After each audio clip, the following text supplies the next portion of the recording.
Hello and welcome to IGNOU BAPSH. तो BPSC 112 का 9th unit आज हम देखने जा रहे हैं, जिसका टाइटल है दीघ निकाय the idea of Chakraborty.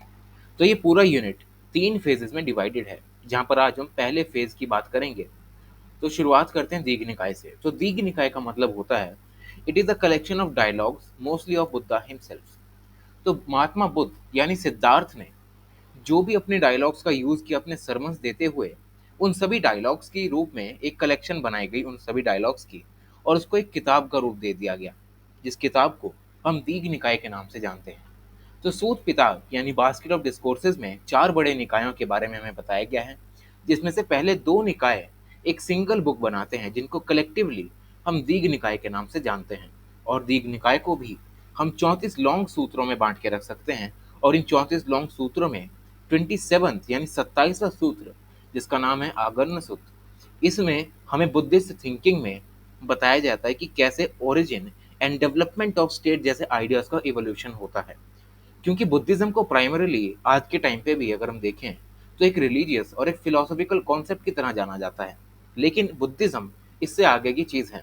Buddhism में भी ideas of power, kingship, Mahasammata, philosophy, इन सभी चीजों की बात की गई है अगर हम अर्ली बुद्धिस्ट फिलोसफी में जाते हैं तो। अब हम बात करते हैं evolution of political ideas and polity की।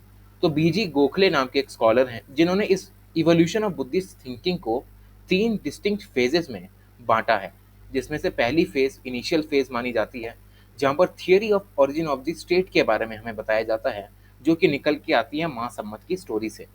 सेकेंड स्टेज में हमें बताया जाता है कि कैसे मोनार्कीज जो हैं उस समय पर फैलने लगती हैं। उसके बाद धम्म और अन्न का क्या प्रभाव पड़ता है किसी भी इंडिविजुअल की लाइफ पे, जहाँ पर धर्म जो है वो कुछ विनय रूल्स होते हैं, जो कि जो श्रमणिक ट्रेडिशन हम इसी सब्जेक्ट में पढ़ के आए हैं उससे रिलेटेड है। और वहीं जो अना है यानी रिगल, रॉयलिटी, राजशाही, राजशाही कैसे धर्म का यूज करती है बुद्धिस्ट मोनेस्ट्रीज को प्रोटेक्शन और सिक्योरिटी प्रोवाइड कराने के लिए, और कैसे सारे लॉज को धर्म से डिराइव किया जाता है ताकि इंडिविजुअल लेवल पे हम लोगों को गवर्न कर सकें, ताकि रॉयलिटी को एक मास एक्सेप्टेंस मिल सके। ये सारी चीज़ें सेकेंड स्टेज में हमें बताई गई हैं। थर्ड स्टेज में हमें बताया जाता है कि कैसे जो धम्म है वो एज अ कॉस्मिक फोर्स की तरह एमर्ज होता है, जहाँ पर स्टेट जो है वो धर्म को इम्प्लीमेंट करने का एक इंस्ट्रूमेंट बन जाता है, जहाँ पर सारी पावर ऑफ स्टेट धम्म से आती है। सारी जो बिहेवियर्स हैं वो सारे धम्म से निकल के आते हैं, और सारी अथॉरिटीज़ भी धम्म से ही जो स्टेट है वो डिराइव करती है। और लास्ट में हमें आइडिया ऑफ चक्रवर्ती के बारे में बताया जाता है, जिसका नाम होता है द आइडियल रूलर या फिर राइचियस रूलर। अब हम बात करते हैं इनिशियल फेज की, जहाँ पर origin of kingship as a quasi contractual agreement की बात की गई है। तो ये हम सभी जानते हैं कि 5th से 4th सेंचुरीज बीसी में इंडियन सोसाइटी में जो ब्राह्मणिकल रिलीजन था वो कंट्री साइड यानी गांव की साइड बहुत अच्छे से इस्टेब्लिश हो चुका था।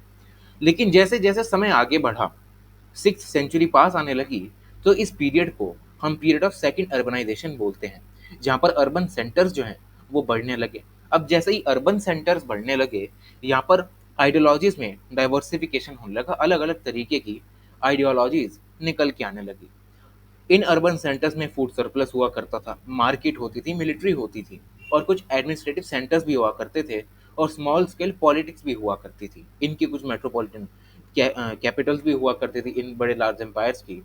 तो यहीं से शुरुआत होती है दी थियरी ऑफ ग्रेट इलेक्ट की।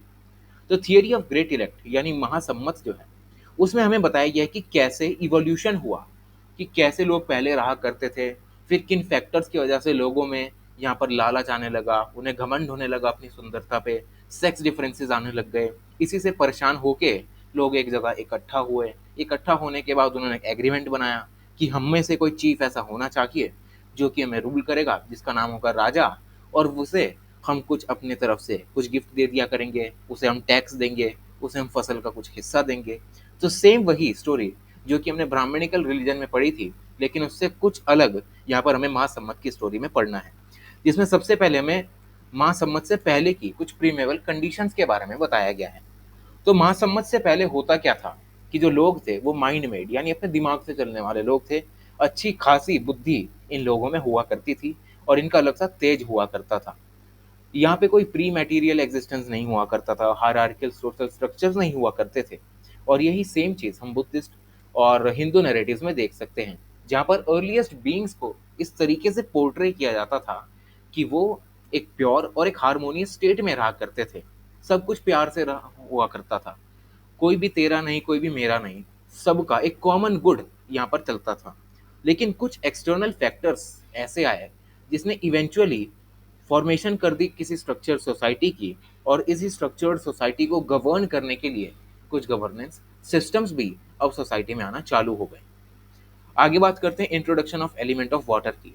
अब जैसे ही समय बीता, अर्थ पे पानी आया, धरती पे पानी आया। अब जैसे ही पानी आया तो कुछ लालची लोगों ने उसको टेस्ट किया। अब जैसे ही इन लालची लोगों ने पानी को टेस्ट किया तो उनके अंदर क्रेविंग आने लग गई। अब क्रेविंग आई तो पानी का उन्होंने यूज़ किया। उन्होंने देखा कि पानी को अगर हम ज़मीन पे डालते हैं तो उससे एक पौधा निकलता है, उस पौधे को वो खा लेते हैं जिससे वो फल वगैरह निकलते हैं। अब जैसे ही इन लोगों ने धरती पर खाना पीना शुरू किया, इनका सेल्फ ल्यूमिनेंस जो इनका तेज हुआ करता था वो कम होने लग गया। उसके बाद धरती पर मिट्टी आई, चावल उगे। अब जैसे ही कुछ इमोरल एक्टिविटीज़ या कुछ कस्टम्स आने लगे तो लोगों में घमंड आने लगी अपनी ब्यूटी का। क्योंकि यहाँ पर हम देख सकते हैं कि कैसे जो लोग थे जिनको क्रेविंग थी, अब जैसे ही लोगों में लालच आने लग गई तो लोगों ने इस लालच के मारे ज़्यादा से ज़्यादा प्रोडक्ट्स को कंज्यूम करना चालू कर दिया। अब हर किसी को इतना सब कुछ तो मिला नहीं, किसी को ज़्यादा मिला तो किसी को कम मिला। अब जिसको ज़्यादा मिला वो दूसरों से अलग दिखने लग गया, उसको अपनी ब्यूटी पे घमंड होने लग गया कि देख भाई, मैं तो तुझसे बढ़िया दिख रहा हूँ, मेरी बॉडी कितनी बढ़िया है। तो ये सारी चीज़ें वैनिटी और कंसीट के साथ यहाँ पर आने लगी, और वो सारे प्रोडक्ट्स जो यहाँ पर फर्स्ट स्टेज में हुआ करते थे वो अब डिसअपियर हो गए। अब इनके डिसअपियरेंस के बाद सॉइल यानी मिट्टी धरती पे आई, जिसका अपना एक कलर, अपना एक सुगंध, अपना एक टेस्ट हुआ करता था।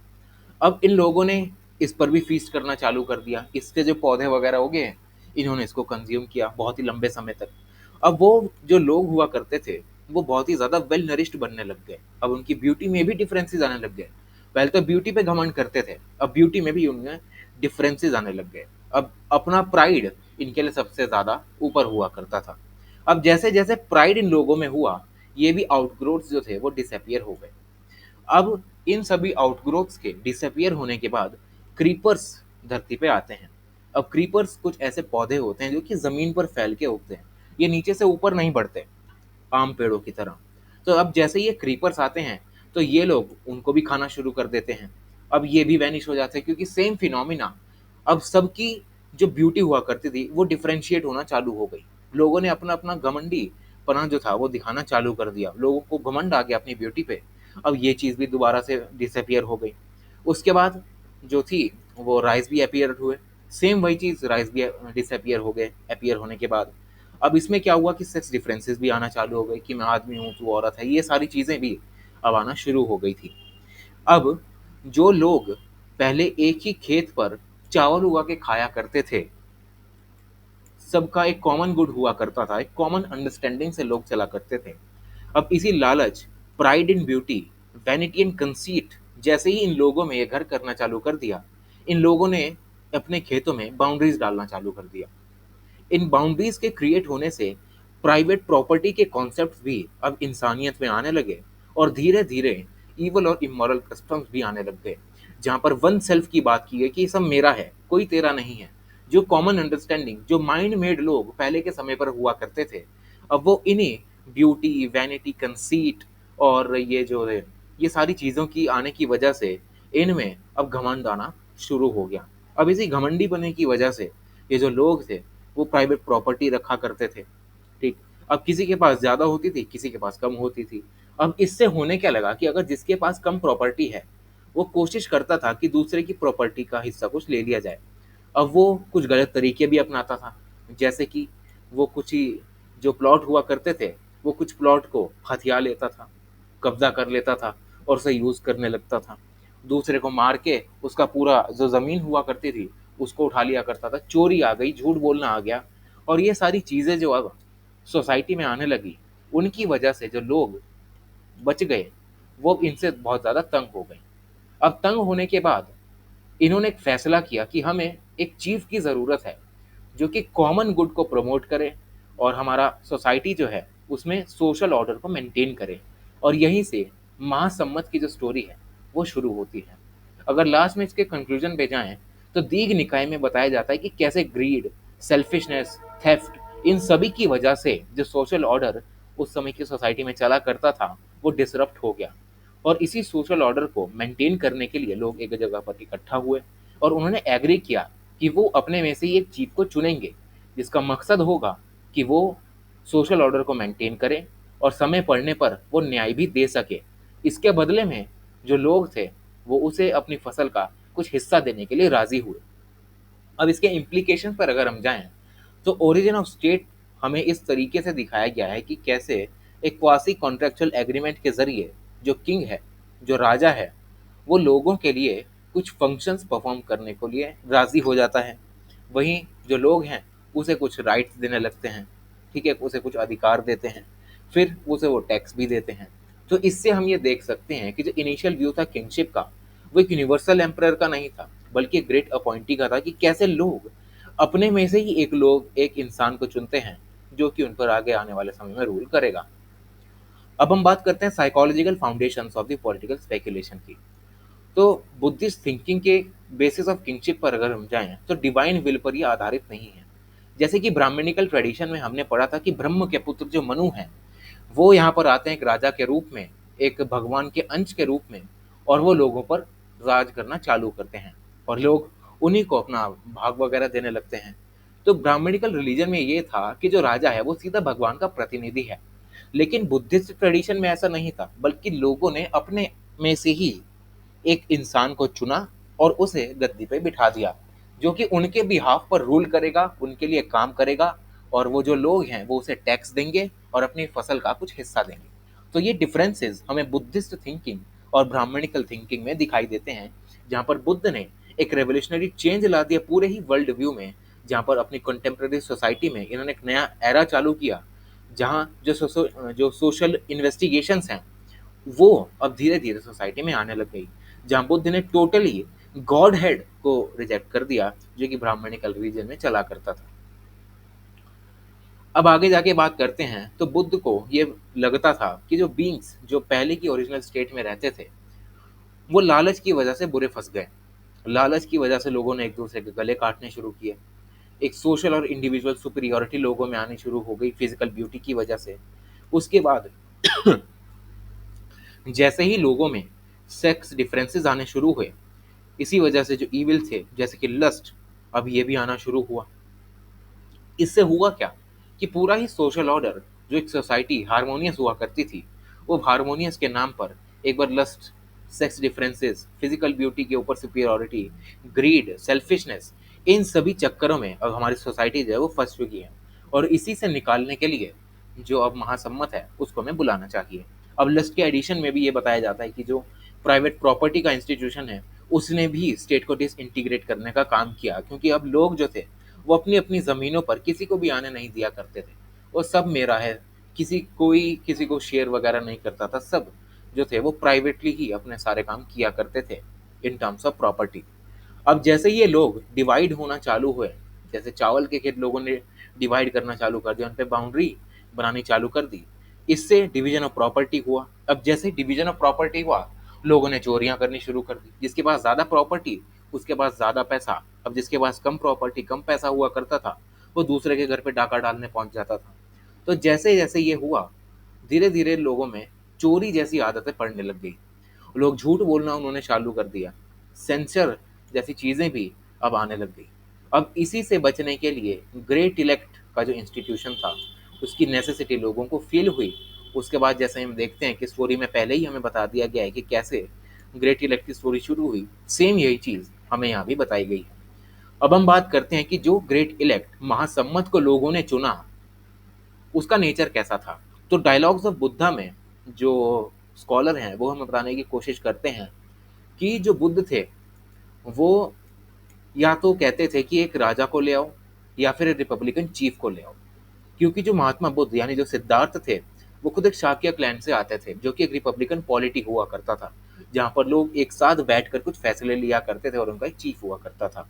और उनके जो पिताजी हुआ करते थे वो भी उस स्टेट के एक चीफ में से हुआ करते थे। तो इसीलिए हम देख सकते हैं कि जो भी पॉलिटिकल ट्रेडिशन हमें बुद्ध के टाइम का दिखाई देता है, वहाँ पे एक रिपब्लिकन चीफ ही हमें प्रोजेक्ट किया जाता है कि एक रिपब्लिकन चीफ का होना बहुत ही ज़्यादा ज़रूरी है। और इस रिपब्लिकन चीफ का नाम होगा राजा, इसको टाइटल दिया गया राजा। अब इनके डायलॉग से अकॉर्डिंग जो महासम्मत है, जो ग्रेट इलेक्ट है, वो लोगों के लिए काम करेगा, जहाँ पर लोगों के किसी भी सोशल कॉन्फ्लिक्ट को सेटल करने का काम करेगा। और उसके बाद वो कुछ साइकोलॉजिकल फैक्टर्स जैसे एक ग्रीड, थेफ्ट और डिजायर को भी यहाँ पर लोगों के दिमाग से निकालने के लिए काम करेगा, जिसका काम होगा ताकि जो लोग हैं उनमें दोबारा से वो लुमिनियंस, वो तेज वापस आ जाए और जो लोग हैं वो माइंड में दोबारा से बनने लगे।